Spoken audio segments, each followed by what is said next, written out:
Hey, it's been a while. Kind of just gonna wing a video real quick because talking makes me nauseous, as it has been for the most of the last 36 days that I've been here. I checked in about 36 days ago, Duke University Medical Hospital, and that's when I started the full body radiation therapy, or irradiation basically, and that was for about a week. And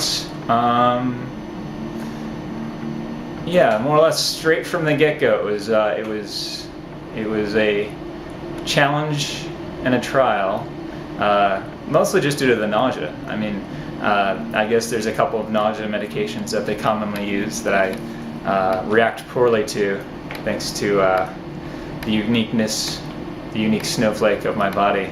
And so that limits their options in terms of treating nausea. So I spent most of the last month feeling pretty vomity, though I managed to hold it mostly down. I wasn't really eating very much. They put me on TPN, which is basically IV nutrition, about a week ago, and I'll probably be on that for a little while until some of the nausea gets back under control.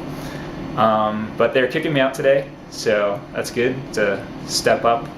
My white blood cell count was about 1.8, and my ANC was somewhere around 1,000 or something. So officially means that I'm no longer severely neutropenic, which means that it's relatively safe to let me loose in the world, though I'll be spending the next few months just regularly returning to the clinic every day for several hours while they do testing and transfusions as needed.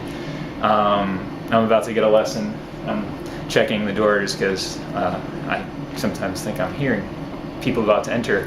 My parents are here. I'm about to get a lesson in some of the equipment they'll be using, that we'll be using at home, just like IV pumps, that kind of thing. I'll be taking tacrolimus and Cellcept for immunosuppression for probably like the next 5 or 6 months. And yay, those are some of the medications that cause the nausea, but what can you do? It was an interesting experience. You kind of like, I went into it being very positive, just like, you know, doing whatever I could to kind of improve my prognosis. I was walking like 2 to 3 miles a day, even though my only options for walking were basically the 2 corridors of this unit. Yeah, Kay's been here basically almost every day, so she's been a tremendous source of support. And as it went on, like I've been part of a trial where they basically gave me a regular unit of cord blood, and then also an expanded unit of cord blood, which is just where they take the cells from a cord and then process them for about 20 days or so by exposing them, I think, to a vitamin, just niacinamide.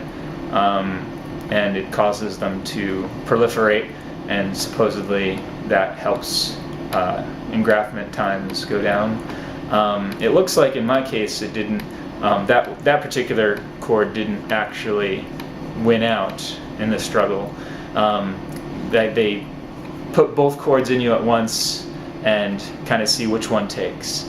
And so in my case it was just the regular unmanipulated cord, and it took, on average, an unmanipulated cord takes about 25 to 26 days, I think, to engraft, and more or less on schedule for that. I didn't really have too many serious hurdles or anything like that, like no real cases of fever, or I don't know, there's a bunch of things that could have happened that didn't. So it was a relatively bland stay in the hospital, just lots of not eating, lots of looking for a bedpan nearby just in case I needed it.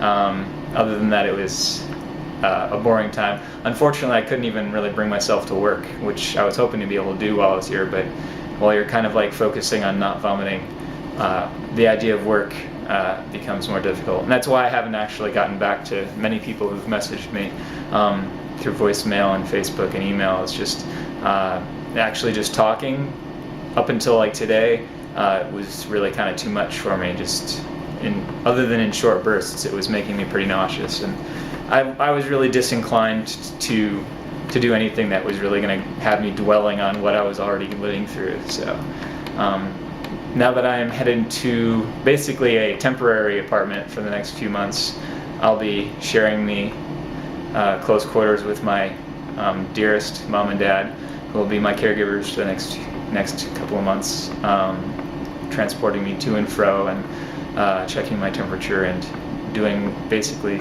all the things that parents did for kids, but as a grown-up. So I'm sure to owe them a lot, for which I'm probably never be able to pay them back, but I really appreciate it, and I hope we don't kill each other.